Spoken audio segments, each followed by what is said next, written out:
علیکم ورحمۃ اللہ وبرکاتہ۔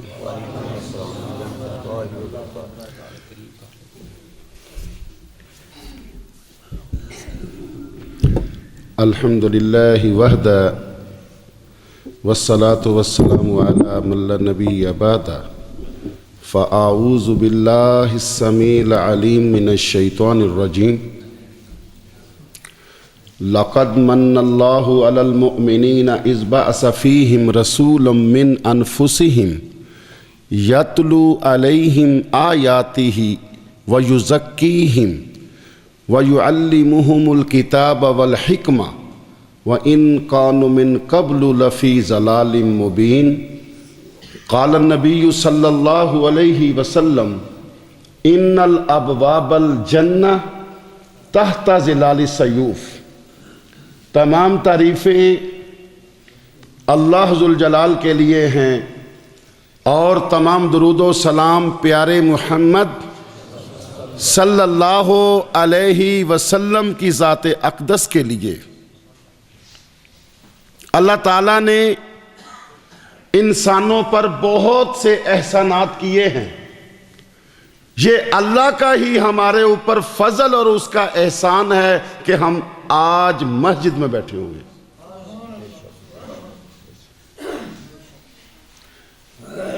یہ اس کی عنایت ہے۔ اللہ اپنے بندے کو توفیق عطا فرمائے۔ اللہ تعالیٰ جس سے بھلائی چاہتا ہے اس کو دین کی سمجھ عطا کر دیتا ہے، اس کے دل میں دین کا جذبہ، شوق اور محبت پیدا فرما دیتا ہے۔ یہ اللہ تعالیٰ کا فضل اور احسان ہے کہ اس نے ہمیں یہ پیاری دنیا دیکھنے کی توفیق عطا فرمائی۔ وہ آنکھیں عطا نہ کرتا تو ہم کیا کر لیتے؟ وہی اللہ ہے جس نے ہمیں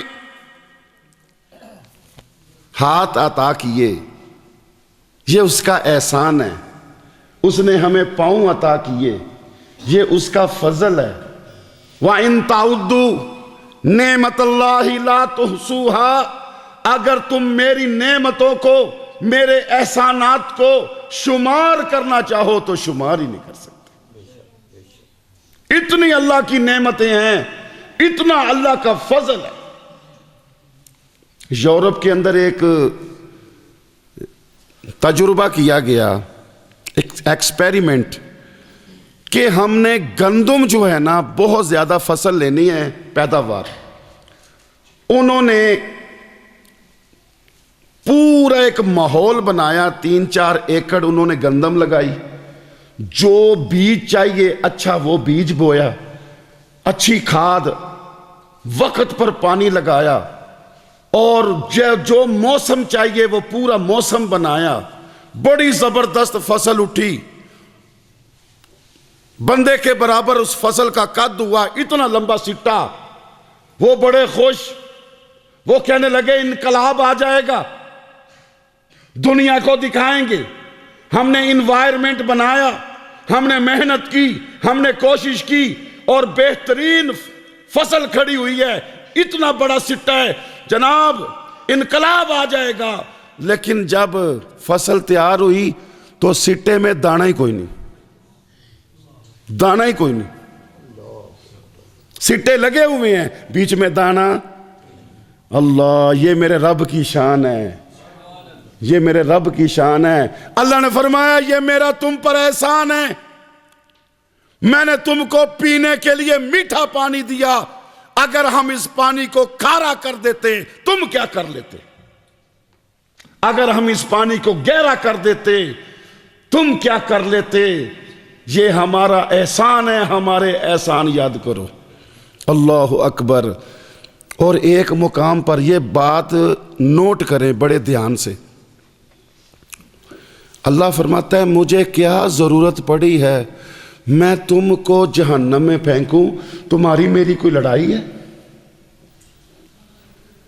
مجھے کیا ضرورت پڑی ہے؟ تمہاری میری کوئی دشمنی ہے؟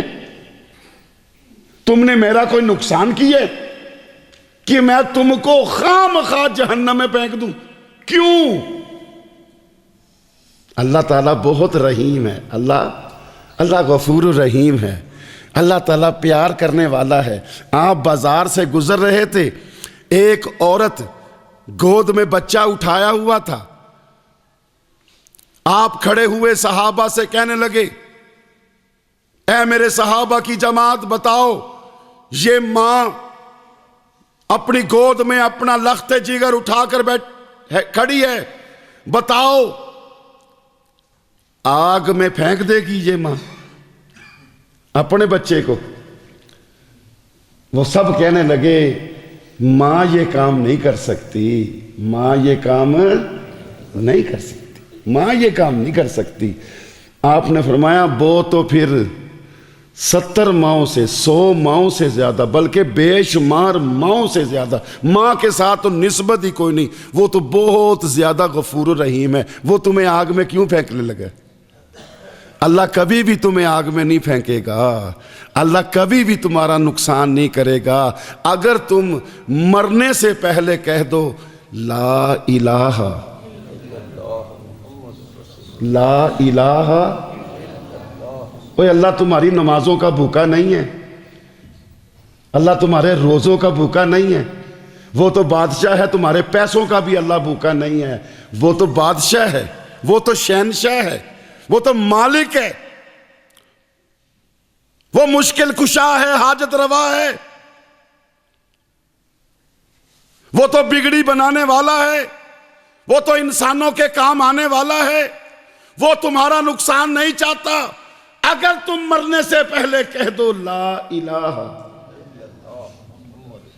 سوشل میڈیا، آج کا سوشل میڈیا وہ ہم سے یہ کلمہ چھیننا چاہتا ہے، وہ ہم سے کیا چھیننا چاہتا ہے؟ کلمہ۔ ہم اتنا غرق ہو گئے اس میں کہ صبح اٹھتے ہیں تو گانے ہمارے ذہن میں چل رہے ہوتے ہیں، اور جو ہمارا آخری عمل ہوتا ہے آپ کا اور میرا، ہم سب کا، ہم میوزک سن رہے ہوتے ہیں، موبائل ہاتھ میں ہوتا ہے اور اس طرح پوسٹیں گزار رہے ہوتے ہیں، بیک گراؤنڈ میوزک چل رہا ہوتا ہے، وہ ہمارا ذہن اس کو قبول کر رہا ہوتا ہے۔ میں سمجھتا ہوں میں تو درخت دیکھ رہا ہوں، پہاڑ دیکھ رہا ہوں، لیکن وہ پس پردہ بیک گراؤنڈ میوزک، اس کو ہم اگنور کرتے ہیں، ہمیں پتہ نہیں چلتا، وہ ہمارے ذہنوں میں وہ میوزک چلتا ہے، آہستہ آہستہ اب ہم اس کو قبول کر چکے ہیں۔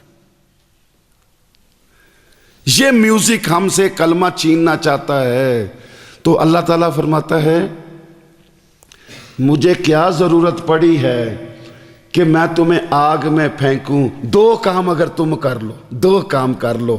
کیا کام ہے؟ ایک، تم مجھ پر ایمان لے آؤ، مجھے رب مان لو۔ دوسرا کام تم کر لو، تم شکر ادا کرو۔ کیا ادا کرو؟ شکر ادا کرو، اللہ تعالیٰ کا شکر ادا کرو۔ اللہ تعالیٰ بڑا ہی خوش ہوتا ہے، اللہ بڑا ہی خوش ہوتا ہے۔ اللہ فرماتا ہے میرے بندے نے میرا شکر ادا کیا، اس کا مطلب ہے کہ وہ مجھ پر یقین رکھتا ہے کہ میرا رب موجود ہے، میرا رب ہے، اس نے میرا شکر ادا کیا ہے، اس نے کھانا کھایا میرا شکر ادا کیا، اس نے پانی پیا میرا شکر ادا کیا، میں نے اسے مکان دیا اس نے شکر ادا کیا، میں نے اسے بیٹا عطا کیا اس نے شکر ادا کیا، میں نے اس کی شادی کروائی اس نے شکر ادا کیا، میں نے اسے نئے کپڑے پہنائے شکر ادا کیا، میں نے جوتے پہنائے شکر ادا کیا، ہر بات میں وہ میرا شکر ادا کرتا ہے۔ یا اللہ ہمیں شکر والی زبان عطا فرما۔ جتنے غریب ہیں نا، جتنے غریب ہیں آپ کو شکر گزار ملیں گے، شکر گزار ملیں گے، جتنے امیر ہیں نہ شکرے ملیں گے۔ اس سے کلام کرو اپنی دولت چھپانے کے لیے، او یار بچے ہی کچھ نہیں، رو لگے ہیں، ستیہ ناس ہویا پیا، وہ گلہ ہی نہیں رہی جی، او ہن کاروبار ہی نہیں۔ کبھی بھی اس کی زبان سے آپ شکر سنیں گے؟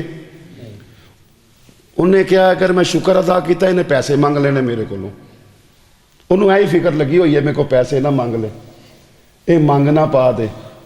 نہ محترم بھائیو، ہم نے یہ زبان جو ہے نا جو اللہ نے دی ہے، ہر حالت میں اللہ کا شکر ادا کرنا ہے، ہر حالت میں۔ اللہ اللہ، ایک ملنگ، ایک نشہ کرنے والا، وہ جناب جا رہا ہے، شادی ہو رہی تھی تو بندے سالن لے کے جا رہے تھے، تو پرات اس کے ہاتھ سے گری، پرات، تو وہ سالن زمین سے اکٹھا کرنے لگا۔ کسی نے کہا اے کی کر رہے ہیں؟ انہیں کیا اصل چنا آج کل اللہ نہ ناراضگی چلتی پئی ہے، اینا غفور رحیم ہے، روٹی پھر روز کھواندا ہے، تھوڑی جی رول کے دے دینا ہے، میں نے روٹی دینا میں نے ضرور ہے۔ اللہ کے اوپر اتنا ایمان ہے، اتنا یقین ہے، وہ رب، اوے آپ تو انسان ہو، وہ خنزیر کو رزق دیتے، کتوں کو کھانا کھلاتے، کافروں کو جو اللہ کے منکر ہیں، شرک کرنے والے ہیں، وہ تو ان کو بھی رزق کھلاتا ہے، وہ غفور الرحیم ہے۔ حضرت عمر ابن خطاب رضی اللہ تعالیٰ عنہ آپ کے گھر میں آنے کی اجازت چاہی تو آپ نے اجازت دے دی کہ آجا بھائی۔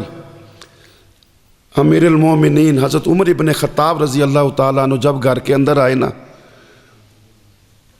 تو چھت اتنی اونچی تھی کہ چھپرا تھا اس کو ہاتھ لگ گیا،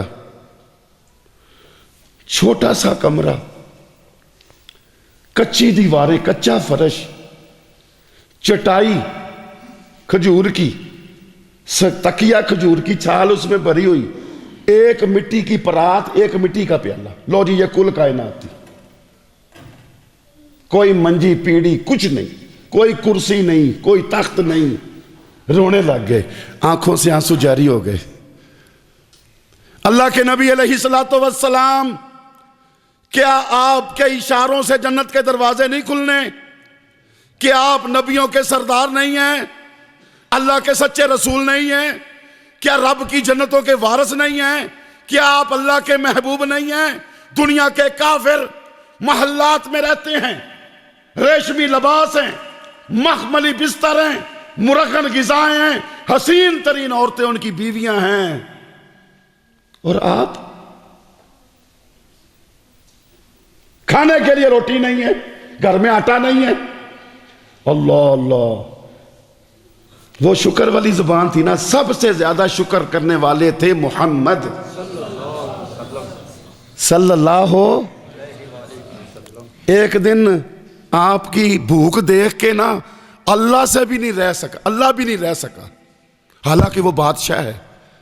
اللہ پتہ کیا کہتا ہے محمد صلی اللہ علیہ وسلم سے؟ محمد صلی اللہ علیہ وسلم، یار تہاڈی نا میرے کو بھوک نہیں ویکھی جاندی، تے اگر تسی آکھو تے احد پہاڑ سونے دا نہ بنا دوں۔ اللہ بنا سکتا ہے نا، اگر تسی آکھو اللہ نے بنانا ہوئے تو بنا دے۔ اللہ تے چیک کر رہے ہیں اپنے نبی نو، امتحان لے رہے ہیں۔ تسی حکم کرو، اگر آکھو احد پہاڑ سونے دا نہ بنا دوں میں، تو پتہ کیا کہتے ہیں محمد صلی اللہ علیہ وسلم؟ نہیں اللہ، میں یہ دعا نہیں کرتا، میں تو یہ دعا کرتا ہوں ایک دن مجھے کھانا کھلا، میں تیرا شکر ادا کروں، ایک دن میں بھوکا رہوں، صبر کروں، صبر کا بھی ثواب ملے اور شکر کا بھی مجھے ثواب ملے۔ میں بات کر رہا تھا، بات مکمل کروں، مہمان آ گئے۔ نعرہ تکبیر، شان مصطفیٰ، حضرت مولانا قاری حفیظ الرحمان بلوچ صاحب۔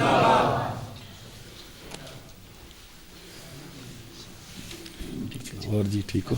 آجو آجو۔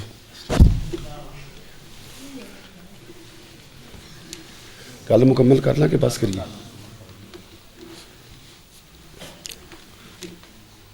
ہاں جی دیکھ لو پھر آپ گل کر لیے، چلو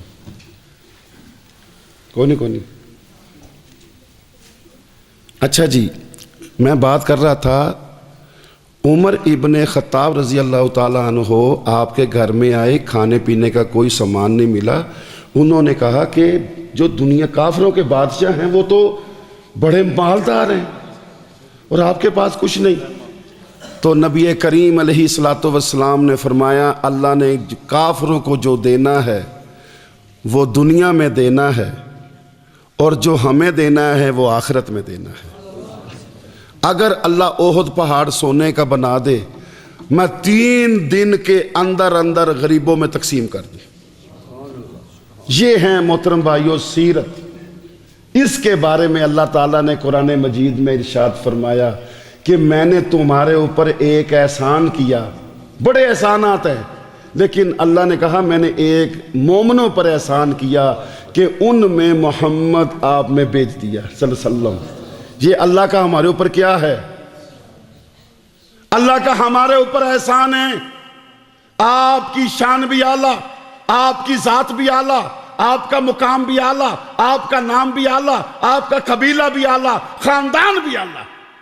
آپ نے عمر سے پوچھا اے عمر مجھ سے پیار کتنا کرتے ہو؟ کہنے لگی اللہ کے نبی آپ پر میرے ماں باپ بھی قربان، بیوی بھی قربان، بچے بھی قربان، سونا چاندی بھی قربان، زمینیں جائیدادیں بھی قربان، اونٹ گھوڑے بھی قربان۔ آپ نے فرمایا بس اتنا کا پیار ہے؟ بس؟ اللہ کے نبی بیوی قربان، بچے قربان، ماں باپ قربان، سونا چاندی، اونٹ گھوڑے سب تو قربان کر دیے۔ آپ نے فرمایا عمر ابھی تم اپنے آپ کو ایمان والا نہیں کہہ سکتے۔ اللہ کے نبی جان بچائی، ایک جان بچائی، پھر کہنے لگے اللہ کے نبی میں آپ کے اوپر اپنی جان بھی قربان کرتا ہوں۔ یہ پروفیسر عبد الرحمن مکی صاحب، حافظ سعید صاحب نے یہ جو ترتیب دی ہے حرمت رسول پر جان بھی قربان، یہ لفظ سیدھے کیے ہیں ورنہ یہ ہمارا ایمان ہے۔ حرمت رسول پر لا یؤمنو احدکم حتی اکون احب الیہ من والدہ وولدہ والناس اجمعین، نہیں ہو سکتے تم ایمان والے جب تک اپنی جان سے زیادہ، کائنات کے انسانوں سے زیادہ، اپنے ماں باپ سے زیادہ محمد سے پیار نہ کرو، تم ایمان والے بن سکتے؟